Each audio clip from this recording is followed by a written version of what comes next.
प्रणम्य परमात्मानं सिद्धं त्रैलोक्यवन्दितं स्वाभाविक चिदानन्द स्वरूपं निर्मलाव्ययम्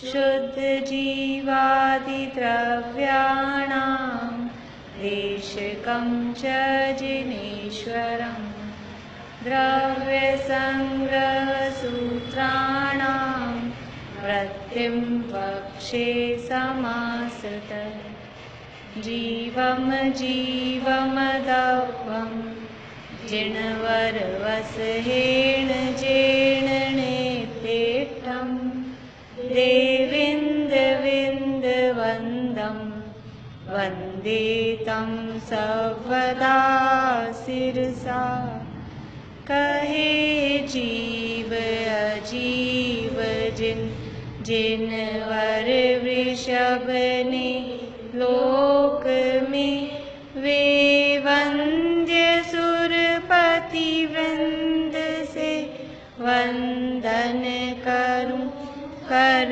जोड़ में। चलिए गाथाएं बोलिए आप लोग। अच्छा नींद भी नहीं आ रही।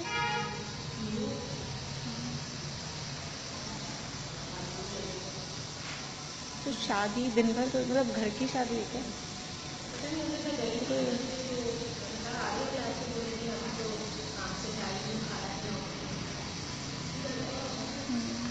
चलिए अपनी बात यहाँ चल रही थी।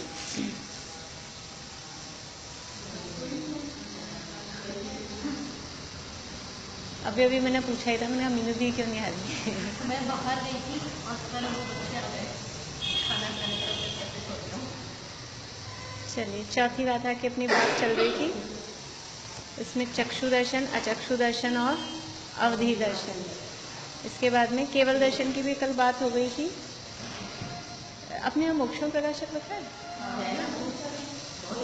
एक ले आइए एक तो। भाई मोबाइल मत रखिए।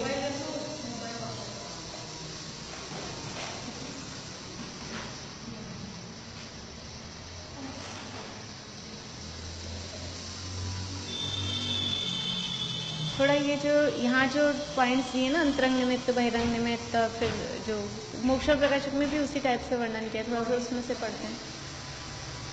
हाँ करते हैं, थोड़ा सा उसमें से पढ़ते हैं।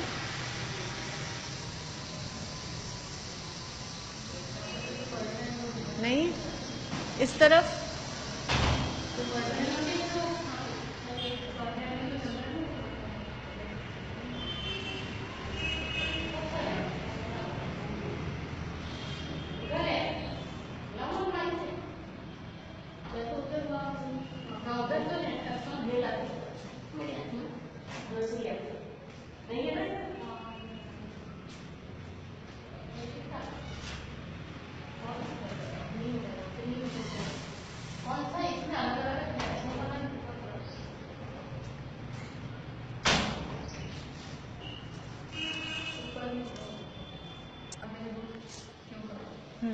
केवल वैष्णव के शरीर का कारण क्या है?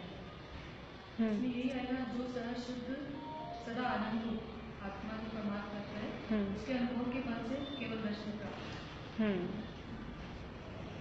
यही है। पर उसका अनुभव, पर उसमें अपने को समझना ये कि अकेला अनुभव जैसे हुआ तो उससे केवल दर्शन नहीं होगा, क्योंकि वो तो अकेला अनुभव तो चौथे गुण स्थान में भी हो जाएगा, लेकिन वो लीनता, उसके अनुभव और उसमें ही पूर्ण रूप से लीनता, साथ में पूर्ण लीनता भी लिख लीजिए। लीनता से, क्योंकि वो लीनता होगी तभी क्षय होगा कर्म का।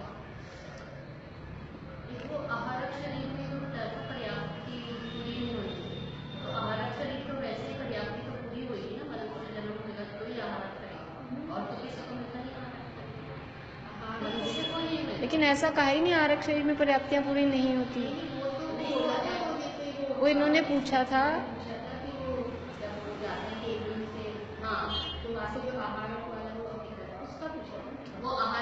आहारक शरीर, आहारक विद्धिधारी जो मुनिराज होते हैं छठे गुणस्थानवर्ती, उनके बनता है।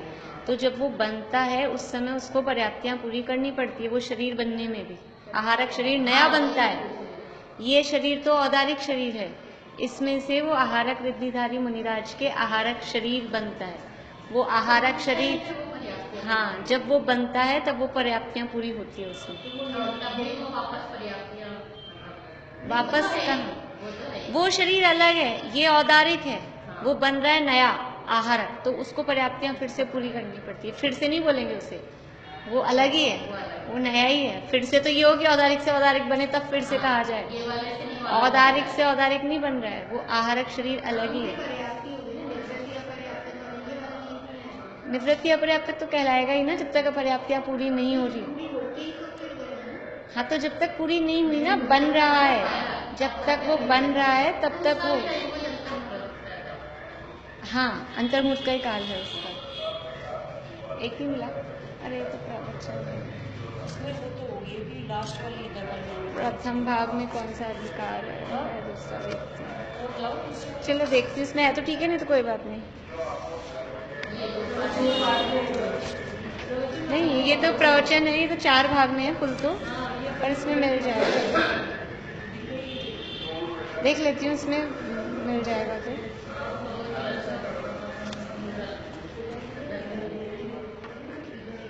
मैं सोच भी रही थी लाने की, मुझे लगा मोक्ष तो मिल ही जाएगा, इसीलिए कोई बात नहीं, अब रहने तो भाभी, कोई बात नहीं, इसमें होगा तो देख लेती हूँ। मतलब है तो इसमें, पर तो थोड़ा ढूंढना पड़ेगा ज़्यादा। अरे वो तो मेरे को अभी बस पढ़ के सुनाना था इसमें से आपको, बाकी कोई बात नहीं है। वो जो अपनी बात इसमें चल रही है ना, अंतरंग निमित्त बहिरंग निमित्त की, और वो बात इसमें थी।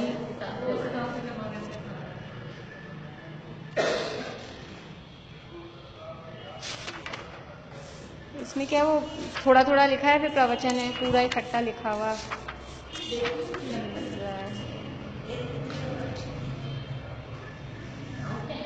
अरे रहने दो, नहीं तो कल ले आऊँ, नेक्स्ट में देख लेंगे। ये रहा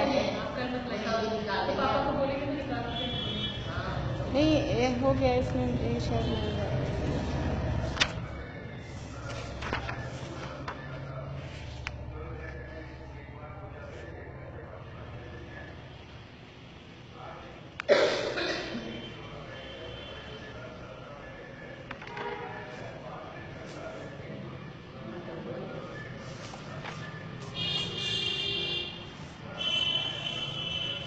देखिए, यही है मति ज्ञान की पराधीन प्रवृत्ति। दूसरे अधिकार में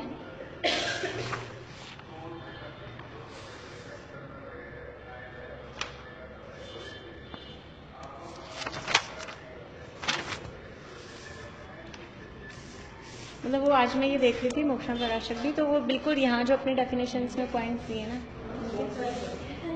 ले आते ना, तो आप लोगों के लिए भी ले आते। चलिए अब बैठ जाओ, अब बैठो नहीं बैठो, सुन लेना, मैं एक में निकाल देती हूँ आप लोगों को। हाँ, वो तो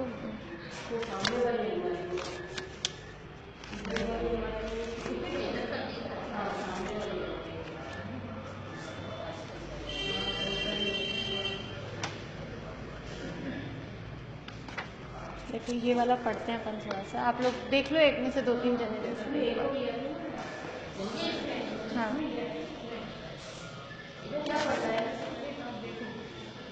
एक और ले आओ तो दो के बीच में आ जाएगा। खुद थोड़ा सा मेरे को रीडिंग ही करनी है, मतलब 1-1.5 पेज है करीब, ये वाला जो पेज है ना पूरा। ज्ञानावरण, दर्शनावरण, कर्मोदय जन्य अवस्था। प्रथम तो इस जीव का स्वभाव चैतन्य है, जो अपना प्रकरण चल रहा है ना उपयोग वाला, उससे संबंधित है।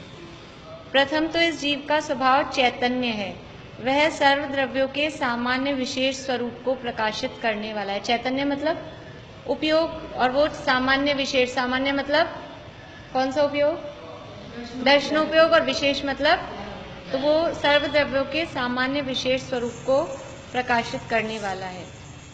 जो उनका, इसमें हो सकता है कंटिन्यू नहीं हो, कोई लाइन छूटी है बीच में, यही है ना, जो उनका स्वरूप हो वैसा अपने को प्रतिभासित हो, उसी का नाम चैतन्य है। वहाँ सामान्य स्वरूप प्रतिभासित होने का नाम दर्शन है, विशेष स्वरूप प्रतिभासित होने का नाम ज्ञान है। ऐसे स्वभाव द्वारा त्रिकालवर्ती सर्व गुण पर्याय सहित सर्व पदार्थों को प्रत्यक्ष युगपत बिना किसी सहायता के देखे जाने ऐसी शक्ति आत्मा में सदा काल है। ये जो अपने यहाँ शुरू में थी ना, अभी अपनी बुक में मिलाइए, जो अपनी ये पहली लाइन थी गाथा 4 की जो टीका थी पेज नंबर 15 पे, नीचे से दूसरी लाइन, प्रथम तो मिली। आत्मा यथार्थतया तीन लोक तीन कालवर्ती समस्त वस्तुओं के सामान्य को ग्रहण करने वाला सकल विमल केवल दर्शन स्वभाव वाला है। ये तो स्वभाव है, ये तो शक्ति है हमेशा। उसको ये अपने सरल शब्दों में यहाँ लिखा है, फिर से पढ़ती हूँ इस लाइन को। त्रिकालवर्ती, थर्ड लाइन है, थर्ड नहीं मालूम नहीं आपके में कौन सी है, चौथी पांचवी जरूरी है। त्रिकालवर्ती सर्व गुण पर्याय सहित सर्व पदार्थों को प्रत्यक्ष युगपत बिना किसी सहायता के देखे जाने, देखे और जाने मतलब केवल दर्शन और केवल ज्ञान, ये सबको देखना, सबको जानना। ऐसी शक्ति आत्मा में सदा काल है। ये शक्ति सदा काल है। जो केवल दर्शन और केवल ज्ञान की शक्ति, हाँ, केवल दर्शन शब्द तो ऐसे लगता है वो उस पर्याय रूप है, मतलब है कि सर्व पदार्थों को एक साथ जाने, सामान्य अवलोकन भी करे और एक साथ ही जाने। ऐसी शक्ति सदा काल हर समय में हर जीव में है। हाँ, परंतु क्या कह रहे हैं, अनादि ही से ज्ञानावरण दर्शनावरण का संबंध है। अब ये देखिए अपने जो शब्द था यहाँ पश्चात अनादि कर्म बंध के अधीन होकर, वही वाली बात आ गई। अनादि ही से ज्ञानावरण दर्शनावरण का संबंध है, उसके निमित्त से इस शक्ति का व्यक्तपना नहीं होता। शक्ति तो सब में अनादि काल से और सदा काल अभी भी है, लेकिन वो कर्म का संबंध है, कर्म का उदय चल रहा है, इसलिए वो शक्ति व्यक्त नहीं है। उन कर्मों के क्षयोपशम से किंचित मतिशुद्ध ज्ञान पाया जाता है और कदाचित अवधि ज्ञान भी पाया जाता है। किंचित मतलब मतिशुद्ध ज्ञान थोड़ा ही पाया जा रहा है। हाँ, कोई मतिशुद्ध ज्ञान फुल फ्लैश द्वादशांक का ज्ञान तो सबको है नहीं।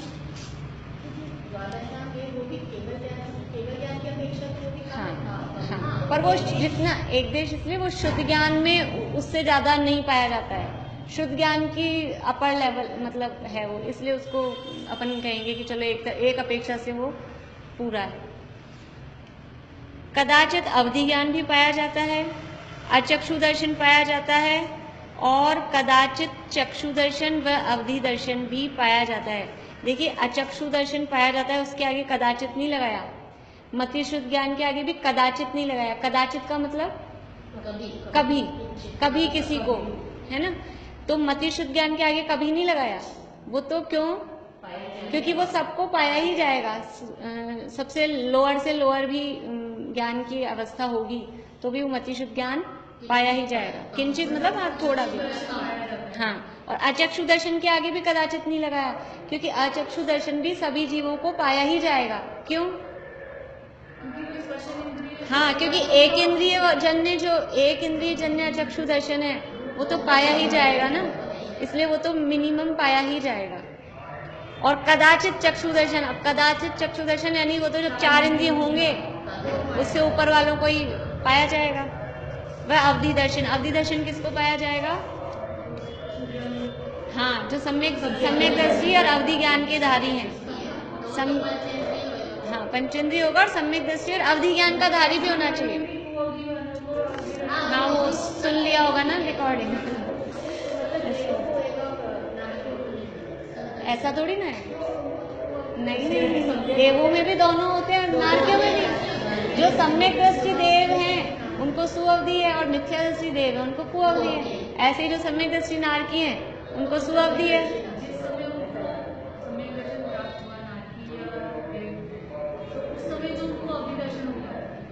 हाँ, वो सु होगा जब सम्यक दर्शन प्राप्त होने के बाद। अब जो अवधि हो गया उनको ज्ञान, मतलब अवधि ज्ञान तो है ही जन्म से, और मान लो जन्म से मिथ्या दृष्टि थे नरक में, और जैसे सम्यक दर्शन हुआ तो वो अवधि ज्ञान उनका सुअवधि कहलाएगा। सम्यक दर्शन होने के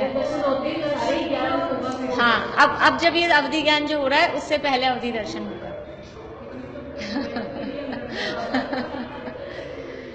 अब ये है कि कुछ वही ज्ञान पहले मति ज्ञान से हो रहा था, हाँ, फिर अब वही ज्ञान अवधि दर्शन से तो ज्ञान की क्वालिटी बदल गई ना, ज्ञान की क्वालिटी बदल गई।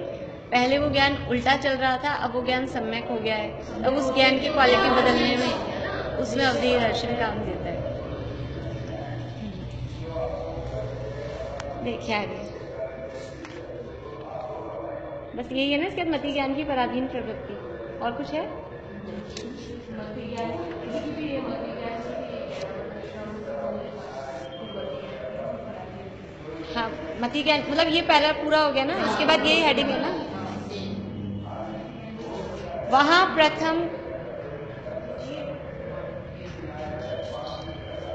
प्रथम तो मति ज्ञान है, वह शरीर के अंगभूत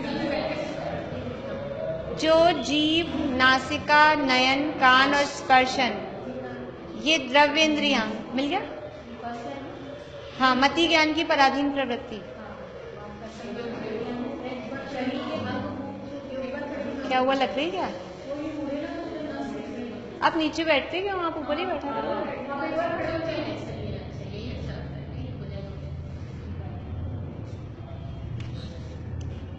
वहाँ प्रथम तो मति ज्ञान है, वह शरीर के अंगभूत जो जीव, नासिका, नयन, कान, स्पर्शन, ये द्रव्येंद्रियां और हृदय स्थान में 8 पंखुड़ियों के फूले कमल के आकार का द्रव्य मन, इनकी सहायता से ही जानता है। तो मति ज्ञान इंद्रिय और मन की सहायता से ही जानता है। जैसे जिसकी दृष्टि मंद हो वह अपने नेत्र द्वारा ही देखता है, परंतु चश्मा लगाने पर ही देखता है, बिना चश्मे के नहीं देख सकता। कल हमने देखा था ये उदाहरण। उसी प्रकार आत्मा का ज्ञान मंद है, वह अपने ज्ञान से ही जानता है, परंतु द्रव्येंद्रिय तथा मन का संबंध होने पर ही जानता है, उनके बिना नहीं जान सकता।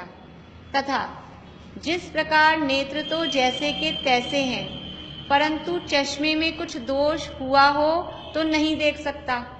अब यहाँ मतलब अभी तक जो बात पढ़ी वो तो अपन ने कल डिस्कस किया था। अब देखिए क्या कह रहे हैं कि आंख तो है जैसी है, जितनी पावर है उतनी पावर है, लेकिन चश्मा गंदा हो रहा हो तो भी नहीं देख सकेगा।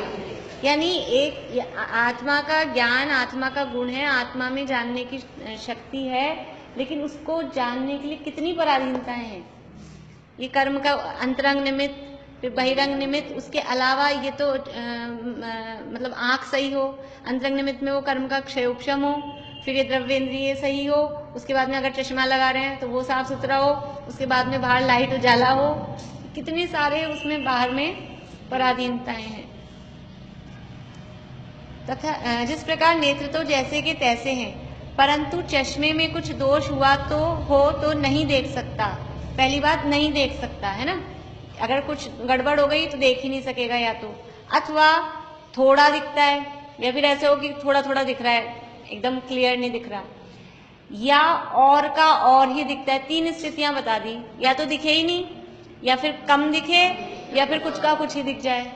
ऐसे ही ज्ञान में हो जाता है कि ज्ञान में ज्ञान तो है, यानी हमको अभी 5 इंद्रिय हैं, हम सैनी पंचेंद्रिय हैं, तो ज्ञान का क्षयोपशम तो हमें सैनी पंचेंद्रिय जितना है सबको, जिसे बोलते हैं लब्धि, लब्धि उपयोगो भावेंद्रिय, देखा ना, तो लब्धि में तो सबको सैनी पंचेंद्रिय जितना, 5 इंद्रिय और मन जितना क्षयोपशम है। लेकिन अभी या तो हम फिर भी हम जान ही नहीं पा रहे, या कम जान पा रहे हैं, या उल्टा जान रहे हैं। ये सब क्यों हो रहा है कि बाहर में उसको, बाहर में और निमित्त, हाँ, और बाहरी जो कारण है वो भी उसमें काम करते हैं। देखो आगे दे रहे हैं यहाँ पे,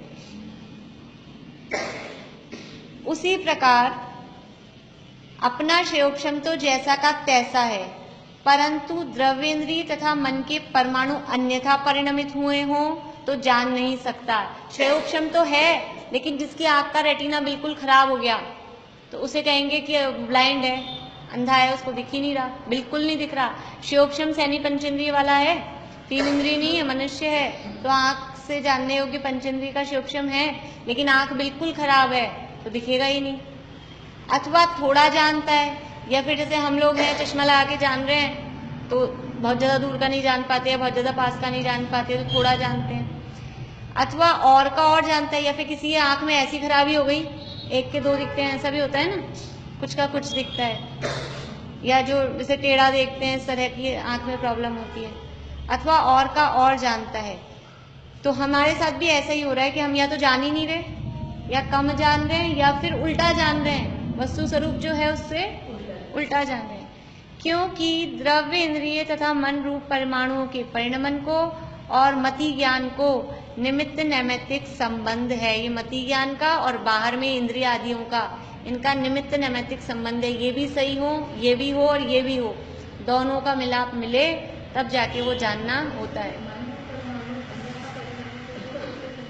मन रूप परमाणु मतलब अंदर मन में कोई वो है, द्रव्य मन में खराबी है। जैसे ये आंख में समझ में आ रहा है ना, वो आंख में जैसे समझ में आ रहा है वैसे उसको समझना। अब वो तो क्योंकि सूक्ष्म है, अपन ने देखा ही नहीं, तो उसमें कैसे खराबी होगी, इससे क्या होएगा।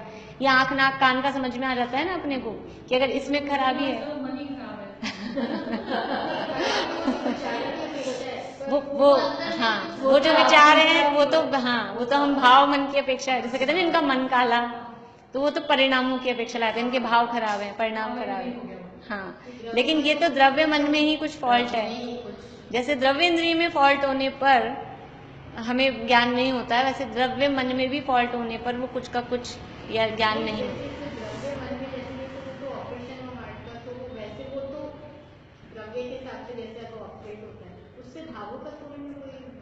भावों का लिंक नहीं है, लेकिन जानने का हमें आंख में समझ में आ रहा है ना। जैसे हमारे पास तो शोक्षम है आंख से जानने का, फिर आंख खराब हो सही हो उससे क्या फर्क पड़ता है, देख लो। जैसे उसमें आंख निमित्त बन रही है ना कि शोक्षम होने पर भी आंख का ये जो बाहरी ये द्रव्येंद्रिय है ये सही होनी चाहिए। उसी प्रकार मन का शोक्षम तो हमको है, लेकिन उस मन से जानने के लिए वो जो द्रव्य मन है वो भी बराबर प्रॉपर सही होना चाहिए। तो मन क्योंकि सूक्ष्म में पकड़ में नहीं आता, इसलिए हम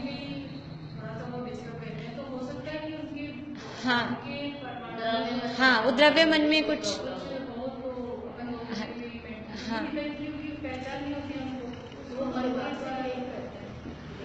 वो दिमाग अपन उसको बोलते हैं, लेकिन वो मन ही है ना, अपने अपने हिसाब से वो कौन सी इंद्रिय जाएगी। हाँ वो दिमाग जिसे बोल रहे हैं वो साइंस वाले डॉक्टर जिसे दिमाग बोल रहे हैं। हाँ दिमाग बोल रहे हैं, वही जैसे पैरालिसिस हो जाता है, तो पैरालिसिस हो गया तो आपके बाहर से शरीर पूरा है और शयोक्षम भी सारा है पांचों इंद्रियों का, फिर क्यों नहीं वो अंग काम करता है, फिर वहां क्यों नहीं पता लगता है। ये हाथ में पैरालिसिस हो गया, ना ठंडा गर्म पता लग रहा है, ना वो हिल रहा डुल रहा है, क्यों नहीं हो रहा है। तो वो ये जो उपकरण है ना, ये जो द्रव्य इंद्रिय है, स्पर्शन इंद्रिय में ये जो द्रव्य इंद्रिय का ये जो पोर्शन है, द्रव्य इंद्रिय में खराबी हो गई है। भाव इंद्रिय बराबर है, आत्मा के प्रदेश भी सब जगह हैं, लेकिन ये भी निमित्त नैमित्तिक संबंध है, ये भी ठीक होना चाहिए। ये बाहर में जो द्रव्य इंद्रिय, हाँ ये जो स्पर्शन इंद्रिय में ये जो जितने एरिया में वो पैरालिसिस हुआ है, उतनी वो द्रव्य इंद्रिय में वहाँ फॉल्ट हो गई है। इसलिए सबका बराबर सब चीजें सही हों। हाँ शरीर के परमाणु वो द्रव्य इंद्रिय कहलाएंगे। सिकुड़ते नहीं, आत्म प्रदेश आत्मा का निकल के, अगर आत्मा यहाँ से सिकुड़ के निकल जाएंगे तो फिर वो बिना आत्मा का, तो सिकुड़ के कहाँ जाएंगे। आत्मा के प्रदेश तो वही है। हाँ लेकिन वो उस जगह वो क्योंकि वो द्रव्येंद्रिय में, जैसे कि ये आंख में सबसे जल्दी समझ में आता है अपने को। ये आंख है, आंख खराब हो गई, जो अंधे व्यक्ति हैं उनकी बनी हुई तो है जगह तो, और देखने में कईयों की एकदम बिल्कुल सही होती है, पता ही नहीं चलता कि इनको दिख रहा है कि नहीं दिख रहा है। तो उस जगह क्या उनके आत्मा के प्रदेश नहीं है?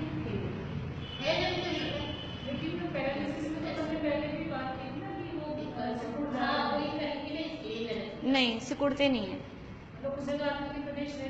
सिकुड़ेंगे नहीं, क्योंकि आत्मा के प्रदेश अगर सिकुड़ जाएंगे,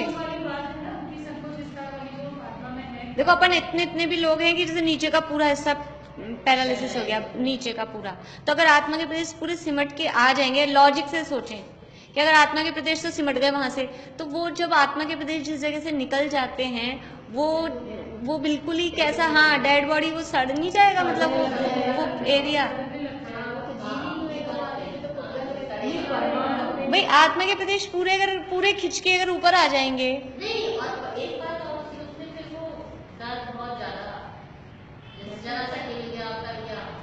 अब वो दर्द तो नहीं होता है पैरालिसिस वालों को, फीलिंग तो नहीं होती है, वो बात तो है अलग, लेकिन फिर भी कभी कभी किसी पोजीशन में उनको कहीं कुछ, हाँ वो आएगी कैसे, आत्मा के प्रदेश पूरे चले, जैसे वो छिपकली की पूंछ में से पूरे सिकुड़ जाते हैं, उसके बाद वो डेड हो जाती है ना, तो ऐसे वो पूरे ऐसे सिकुड़ के, बस उसमें यही है कि वो द्रव्य इंद्रिय में खराबी है बाहर के उसमें। हाँ आत्मा के प्रदेश तो रहेंगे, मतलब लॉजिक से,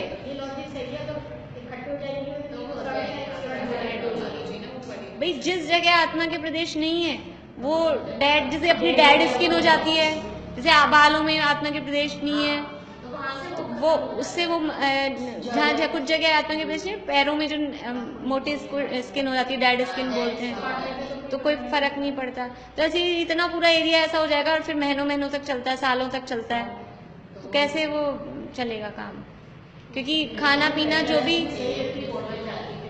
मान लो जो भी खाना पीना जा रहा है वो सब भी कुछ ना कुछ तो पहुंचता ही है ना वहाँ पे, सब जगह पूरी बॉडी में सभी, इसलिए मतलब यही मानना ठीक है कि वो द्रव्य इंद्रिय, क्योंकि इनका निमित्त नैमित्तिक संबंध है, द्रव्य इंद्रिय भी सही होनी चाहिए, उपकरण भी जो आंतरिक उपकरण है वो सही होने चाहिए, बाहरी उपकरणों में खराबी हो तो चल जाएगा भी, लेकिन ये आंतरिक उपकरण जो आँख का है मान लो, तो वो भी सही होना चाहिए, तभी देखने का काम हो सकेगा, लेकिन उसमें भी थोड़ी बहुत कहीं लग जाती है तो भी दिखता है, तो उपकरण की खराबी से चल जाता है, लेकिन द्रव्य इंद्रिय में खराबी होती है तो फिर वो जानने का काम नहीं हो पाता, क्योंकि द्रव्येंद्रिय तथा मन रूप परमाणुओं के परिणमन को और मति ज्ञान को निमित्त नैमित्तिक संबंध है, इसलिए उनके परिणमन के अनुसार ज्ञान का परिणमन होता है।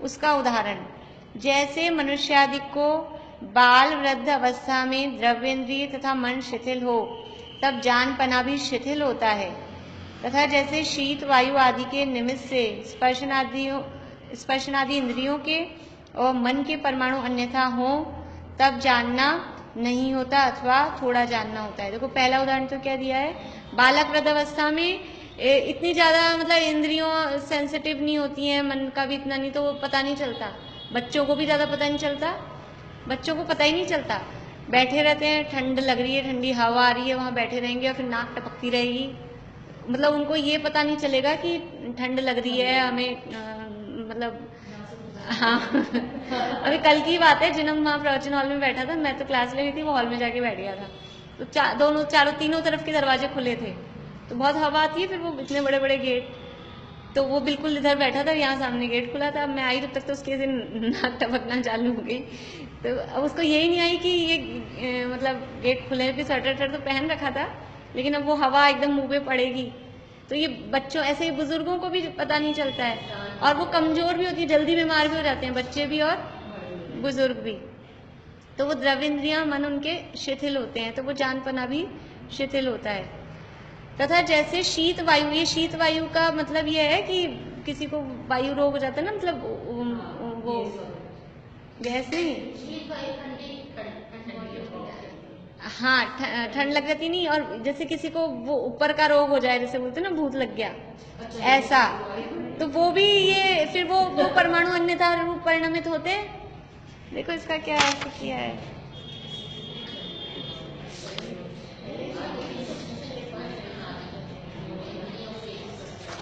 शीत वायु उसको भी बोलते हैं, नहीं तो वैसे भी अपन समझ लें कि ठंड वगैरह के उससे अपनी जो इंद्रियां हैं वो शिथिल हो जाती हैं, तो भी हमारा जैसे नाक बंद हो जाती है जुकाम में, तो कुछ खुशबू सुगंध दुर्गंध का, जीभ ऐसी हो जाती है, बुखार में जीभ बेस्वाद हो जाती है, कभी बहुत तेज गर्म अपन ने कुछ पी लिया खा लिया तो वो जीभ जल जाती है, फिर वो स्वाद, हाँ, तो उसके निमित्त से भी जानना नहीं होता। देखिए थोड़ा सा और, हाँ ये ज्ञानावरण कर्म का तो बता ही रहे, मति ज्ञानावरण कर्म के सूक्ष्म तो है ही, लेकिन उसके साथ साथ बाहर में भी अनुकूलता है, ये पराधीन प्रवृत्ति बता रहे हैं कि सूक्ष्म होने पर भी इतनी आपको बराबर सब चीजें सही हों तब जान सकेंगे, और कर्म का सूक्ष्म में वो तो अपने आप में खुद ही पराधीनता है, स्वभाव तो पहले बता ही दिया, सबको देखे सबको जाने एक साथ सदाकाल, ये है स्वभाव, लेकिन कर्म का शोक्षम है ये पराधीनता, और उसके साथ साथ बाहरी पदार्थों की पराधीनता। तथा इस ज्ञान को और बाह्य द्रव्यों को निमित्त नैमित्तिक संबंध पाया जाता है। उसका उदाहरण, जैसे नेत्र इंद्रिय को अंधकार के परमाणु अथवा फूला आदि के परमाणु या पाषाण आदि के परमाणु आ जाएं तो देख नहीं सकती। कोई अंधेरा हो गया, फूला मतलब आंख में कुछ फुंसी वगैरह हो गई, हाँ, तो फिर दिखता नहीं है, ढंग से नहीं दिखता है। या कोई अभी दीवार आगे आ गई तो वहां भगवान के दर्शन नहीं हो रहे, ये पाषाण आदि के परमाणु। तथा लाल कांच आड़ा आ जाए तो सब लाल दिखता है।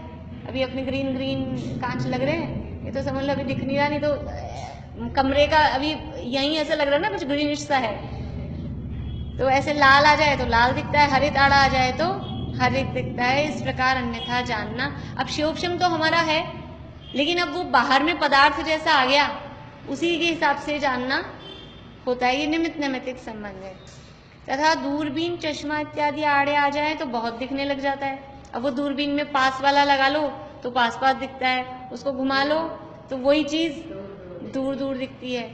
तो ये सब ये क्या है, निमित्त। अगर ये एक ही हार्ड एंड फास्ट रूल हो कि सबको अपनी आंख से और अपने शोक्षम से ऐसा कैसा दिखेगा, तो फिर चाहे दूरबीन हो चाहे चश्मा हो, क्या फर्क पड़ता है। वो लेंस लगा लें तो वो ये निमित्त नैमित्तिक संबंध उनमें है कि अगर ऐसा लेंस आ जाएगा तो ऐसा दिखेगा। वो एक एग्जीबिशंस में पहले वो होते थे कांच अलग अलग तरह के, मोटा दिखेंगे, पतला दिखेंगे, हाँ हास्य वाले, हाँ। तो अब वो ऐसा कैसे हो रहा है, आप तो जैसे हो वैसे दिखने चाहिए हो ना।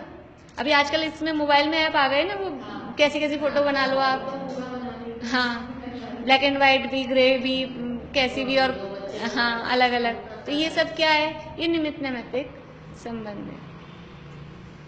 प्रकाश, जल, हिलव्वी कांच इत्यादि के परमाणु, हिलव्वी कांच मतलब वही लेंस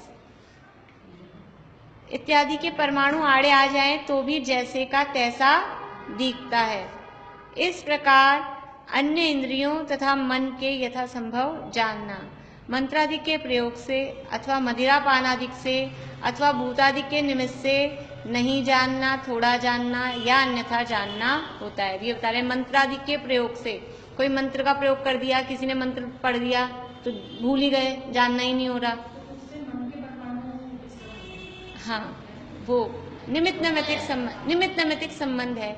इधर हमारे ज्ञान में उपयोग पे उस तरह का वो आ जाएगा, लब्धि में तो है लेकिन उस समय उपयोग में वहां वो निमित्त ऐसा बन गया कि वो यूज में नहीं आ पा रहा है।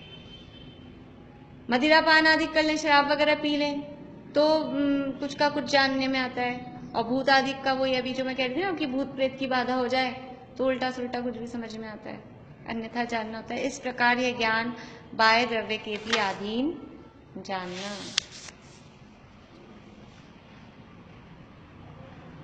चलिए बस वो मेन तो वो उतना अपने को मेरे को बताना था, पढ़ लूँ थोड़ा सा और है। तथा इस ज्ञान यानी मति ज्ञान द्वारा जो जानना होता है वह अस्पष्ट होता है। जैसे दूर से कैसा ही जानता है, नजदीक से कैसा ही जानता है। मतलब कभी कभी हमें, अब जैसे दूर से लग रहा था इनको मोक्षम प्रकाशक है, फिर पास गए तो कि नहीं है द्रव्य संग्रह है, तो ये दूर पास का ये कितनी पराधीनता है अपने को।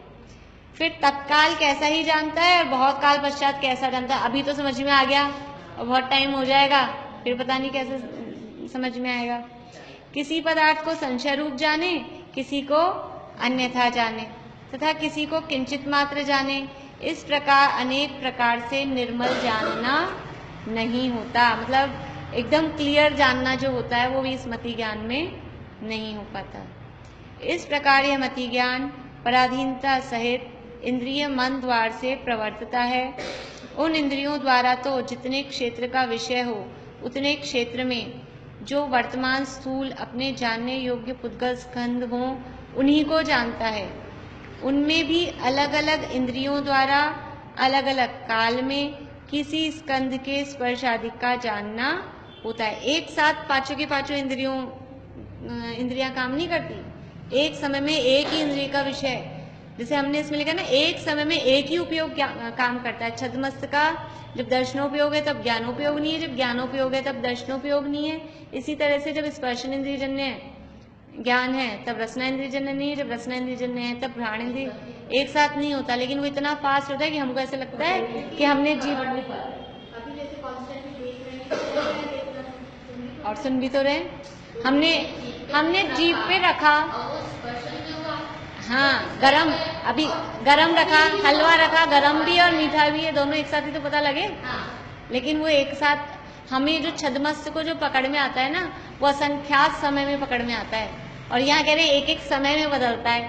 तो हमें तो वो मीठा और गरम असंख्यात समय अपनी जीभ पे टच रहता है, तब पता लगता है कि ये गरम है, तभी तो जल जाती है।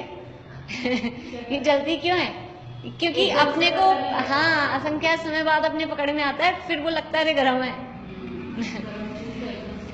ऐसे तो ये इसलिए हमारी पकड़ में नहीं आता, हमको ऐसे लग रहा है हम देख भी रहे हैं सुन भी रहे हैं, लेकिन एक समय में हम देख रहे हैं, जिस एक समय में हम देख रहे हैं उस एक समय में हम सुन नहीं रहे, फिर उसके अगले समय में जब हम सुन रहे हैं उस समय में हम देख नहीं रहे।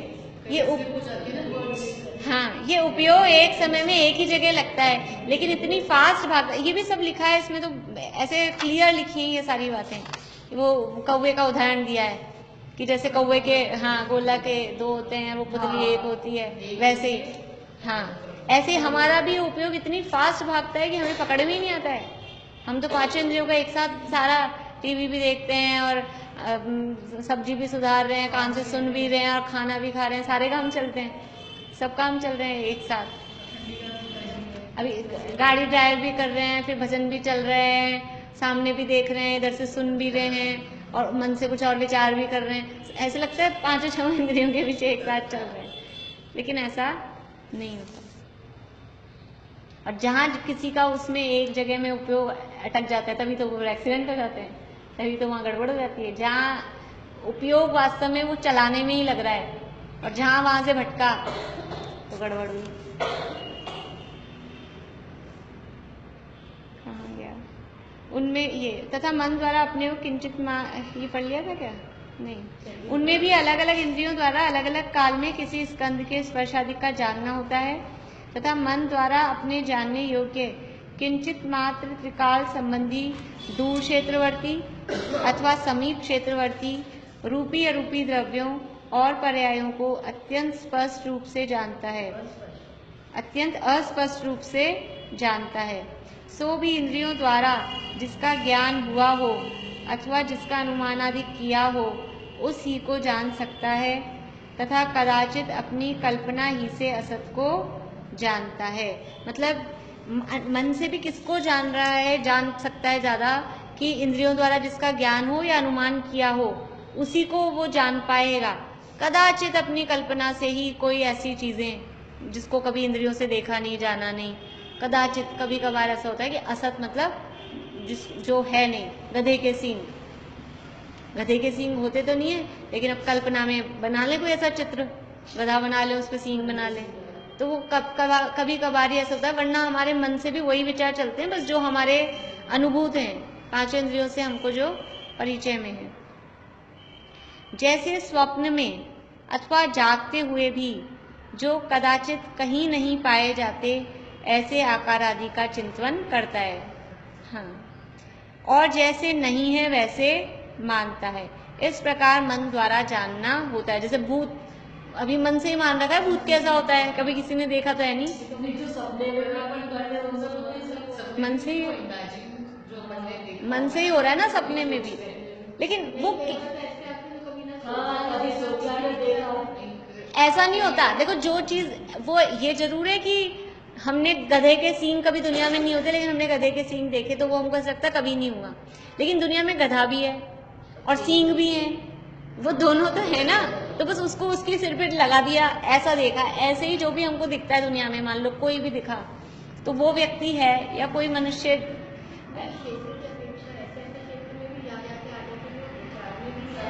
ऐसे नहीं होता है। वो कहीं ना कहीं हमने कभी टीवी में या कहीं पिक्चर्स में, कहीं फोटो में, कहीं, हाँ, वो इसलिए कहीं ना कहीं से वो हमारा ज्ञान का विषय हुआ है।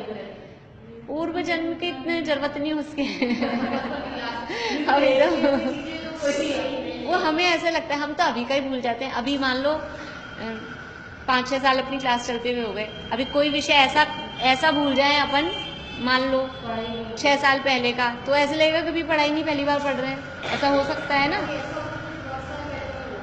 हाँ, तो ऐसे ही वो सपने में भी ऐसा लगता है कि हमको ऐसा लगता है कभी देखा ही नहीं, कभी सोचा ही नहीं, लेकिन ऐसा नहीं होता, कभी ना कभी तो 99% तो ऐसे होता है। पिछले भाव का भी आ सकता है, वो कोई बात नहीं है, लेकिन पिछले भाव की इतनी स्मृति आना वो तो जाति स्मरण में ही होता है, इसलिए वो तो इसी भाव में कुछ ना कुछ जो हमारे माइंड में चलते रहते हैं ना, कल्पनाएं कैसे भी करके, उससे ही आती हैं। जैसे स्वप्न में अथवा जागते हुए भी जो कदाचित कहीं नहीं पाए जाते, ऐसे आकार आदि का चिंतन करता है और जैसे नहीं है वैसे मानता है। इस प्रकार मन द्वारा जानना होता है। सो यह इंद्रियों व मन द्वारा जो ज्ञान होता है उसका नाम मति ज्ञान है। ये पूरा मति ज्ञान का इन्होंने यहाँ बताया। अब शुद्ध ज्ञान के आगे इस तरह से खुलासा करके पूरा बताया।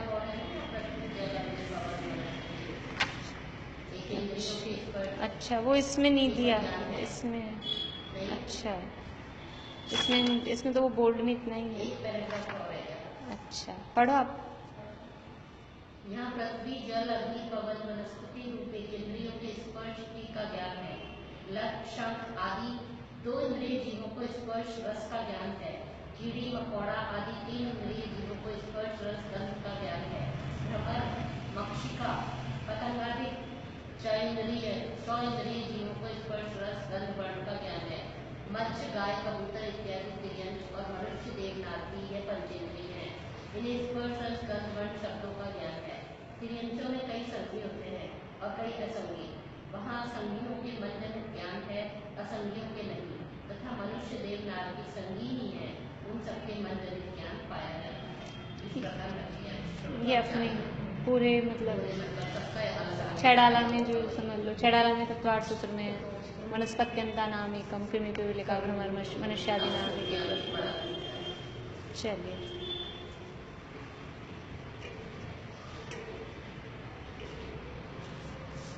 इस तरह से ये दर्शनोपयोग की बात यहाँ पर हुई। अब अपनी बात चलने वाली है यहाँ 8 भेद वाले ज्ञानोपयोग का प्रतिपादन करते हैं। देखिए गाथा नंबर 5। नाणम अट्ठवियप्पम मदिसुदि ओहि अनाण नाणानि मदिसुदि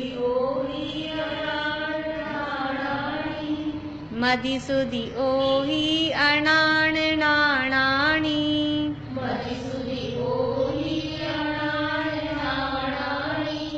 मणपज्जव केवलमवि मणपज्जव केवलमवि पच्चख परोक्ष भेयं च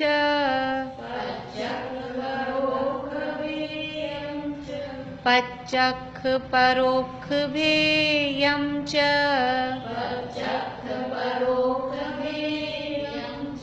नाणम अट्ठवियप्पम मदिसुदि ओहि अनाण नाणानि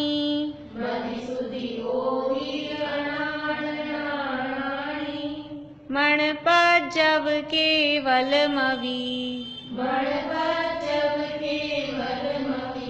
पच्चख परोक्ष भेयं च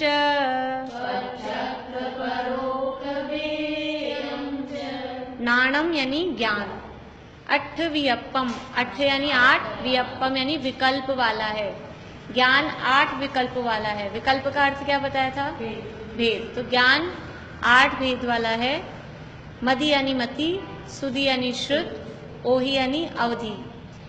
अनाण नाणानी, ये मति, श्रुत और अवधि ये अज्ञान रूप भी हैं और ज्ञान रूप भी है। अनाण नाणानी अज्ञान रूप और ज्ञान रूप दोनों तरह से हैं। मणपज्जव, मन है पर्यय है, और केवलम और केवल, अपि यानी भी, मन है पर्यय भी है और केवल भी है। और कैसे हैं ये सब पांचों ज्ञान? पच्चख परोक्ष भेयम च, इनके प्रत्यक्ष और परोक्ष ऐसे भेद हैं। केवलम अवि है प्राकृत में, संस्कृत में बनेगा उसका अपि। नीचे देखिए केवलम अपि संस्कृत में, तो वो अपि यानी भी। तो कल हमने देखा था कि ये प्रत्यक्ष और परोक्ष जो ये भेद हैं वास्तव में किसके हैं? ज्ञानोपयोग के या प्रमाण के भेद हैं। दर्शन में प्रत्यक्ष परोक्ष ऐसे भेद होते नहीं है, लेकिन फिर भी वहाँ चक्षु दर्शन को समव्यवहारिक प्रत्यक्ष और निश्चय से परोक्ष, अचक्षु दर्शन को और मानस अचक्षु दर्शन को परोक्ष, अवधि दर्शन को एक देश प्रत्यक्ष ऐसा कहा। तो वो क्यों कहा? क्योंकि वो ज्ञान का आरोप दर्शन पे किया गया है, क्योंकि ज्ञान जो होता है वो दर्शन पूर्वक ही होता है। इसलिए वो जिस ज्ञान के पहले जो दर्शन है, तो वो ज्ञान अगर प्रत्यक्ष है तो उस दर्शन को भी प्रत्यक्ष कह दिया, और वो ज्ञान अगर परोक्ष है तो उस दर्शन को भी परोक्ष कह दिया गया है। वास्तव में जो प्रत्यक्ष परोक्ष भेद हैं वो ज्ञान के ही है। गाथार्थ: कुमति कुश्रुत कुअवधि, मति श्रुत अवधि मनः परय और केवल ज्ञान, इस प्रकार 8 प्रकार का ज्ञान है। इसमें भी प्रत्यक्ष और परोक्ष रूप भेद हैं। च यानी और, अपि यानी भी। फिर से गाथा बोलते हैं एक साथ, और ये नीचे का जो हिंदी वाला है वो भी बोलते हैं। नाणम अट्ठवियप्पम मदिसुदियो हि अणान नाणानि,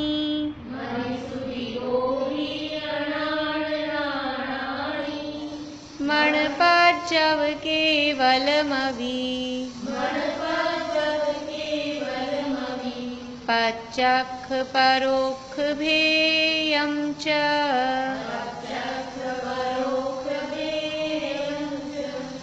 ज्ञान भेद मति श्रुत अवधि का, भले बुरे ते है छहती का, मन परय केवल मिलिया, है परतच्छ परोक्ष सुखार।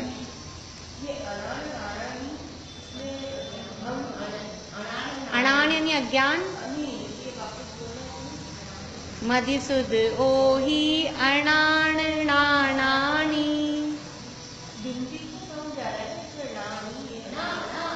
न है ना, न से वही वाला साउंड जाएगा। अणान नाणानि, न बोलेगा ना। देखिए टीका, नाणम अट्ठवियप्पम, ज्ञान 8 प्रकार का है।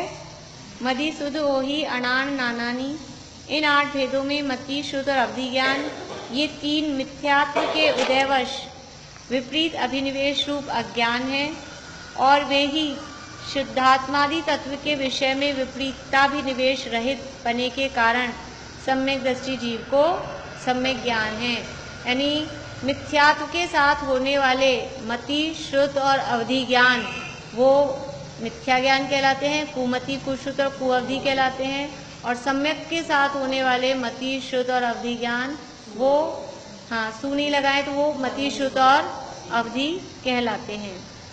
और इनको मिथ्या ज्ञान कहते हैं, कुज्ञान कहते हैं या अज्ञान कहते हैं। 5 भावों में से ये कौन से वाले भाव में जाएंगे? अज्ञान ये औदेक में 5 भावों में से कुमति कुश्रुत कुअवधि कौन से भाव में जाएंगे? शवक्षमिक अज्ञान, औदेक, तो औदेक भाव में भी तो आता है अज्ञान। गति कषाय लिंग मिथ्या दर्शनाज्ञान।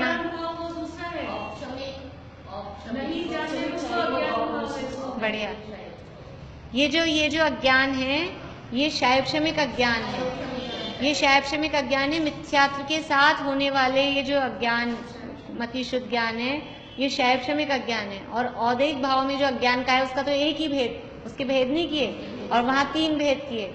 और औदेक भाव में जो अज्ञान है वो तो ज्ञानावरण के उदय से जो अज्ञान मतलब पदार्थों को नहीं जानने रूप परिणमन चल रहा है वो 12वें गुण स्थान तक रहेगा कि जितना हमको शैवक्षम है उतना तो ज्ञान है, लेकिन जितना उदय है उस शैवक्षम के साथ वो सारा ज्ञान है। अभी हमें समझ लो 4 गाथा का ज्ञान हो गया, बाकी की 54 गाथाएं हैं उन संबंधी क्या है, 4 गाथा का क्षयोपशम है और बाकी 54 गाथा का क्या हो गया, अज्ञान। ऐसे जिस भी लैंग्वेजेस में लगा लो। हाँ, जो जानना हो गया वो क्षयोपशम है, उसको भी हम क्षय नहीं कह सकते, इतना ज्ञान का क्षय हो गया, क्योंकि ये भी, इसमें भी अभी बहुत सी चीजें ऐसी हैं कि हमें बहुत पहलू ऐसे हैं कि इसमें जितना वर्णन चाहें और इसमें खुलासा हो सकता है, लेकिन अभी हमने कुछ बात इसकी पढ़ ली तो वो क्षयोपशम कहलाएगा। हाँ, तो ये जो मिथ्या ज्ञान है, मिथ्यात्व के साथ वाला जो अज्ञान है वो क्षयोपशमिक अज्ञान है, और कर्म के उदयजन्य जो अज्ञान है वो औदयिक अज्ञान है।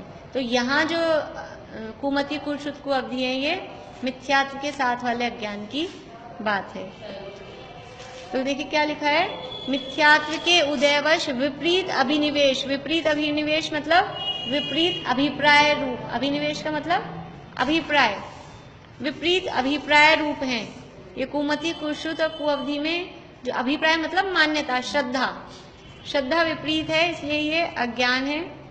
और वे ही शुद्धात्मादि तत्व के विषय में विपरीताभिनिवेश यानी विपरीत अभिप्राय रहित पने के कारण सम्यक दृष्टि जीव को सम्यक ज्ञान है। परिभाषा वही है, इंद्रिय मन के निमित्त से जानता है, वो मति ज्ञान है। लेकिन यदि वो मिथ्यात्व के साथ है, इंद्रिय मन के निमित्त से जानपना, तो वो कुमति ज्ञान है।